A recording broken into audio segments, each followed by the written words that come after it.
My name is Joan Sobala. I'm a sister of St. Joseph. I have been a sister of St. Joseph since 1959, when I got the habit. As you can see, some things have changed, but not my desire to serve the Lord in whatever way I was invited to do. So that would change from time to time. When I was in the 60s, in the 1960s, I taught at St. Agnes High School. Loved it, loved the girls, loved every part of it. Had no desire to do anything else. And then one day I got an invitation in 1971 to go to the University of Rochester as a campus minister. I did.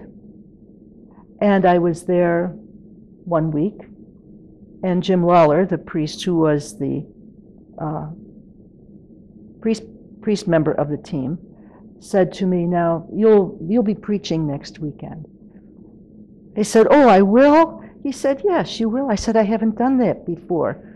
"Oh," he said, "you're not going to start any younger."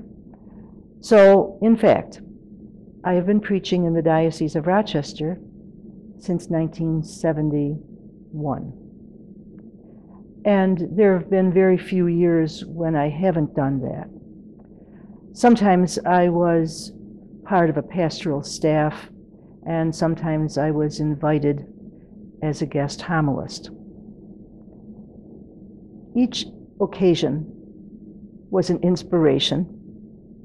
Each occasion was fun, because I could look into the eyes of people and see whether they were paying attention or not.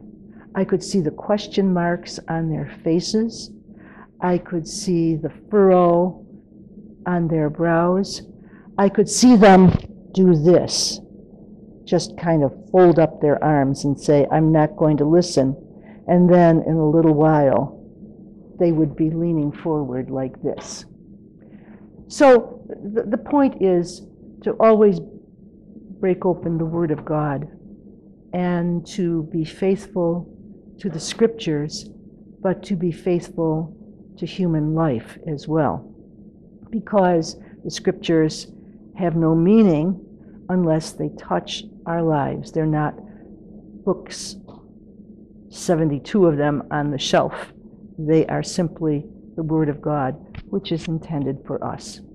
So in point of fact, then, I've preached in city parishes, in rural parishes, small villages. I've preached times other than Eucharist at prayer services when I've been invited to do so. One of the key ingredients, I think, in my own preparation is always to begin early, to do the texts early in the week, and to listen to what's being said on the radio and seeing in the newspapers what's happening in this world of ours, which is related to those texts. Among my favorite times were in parishes where we had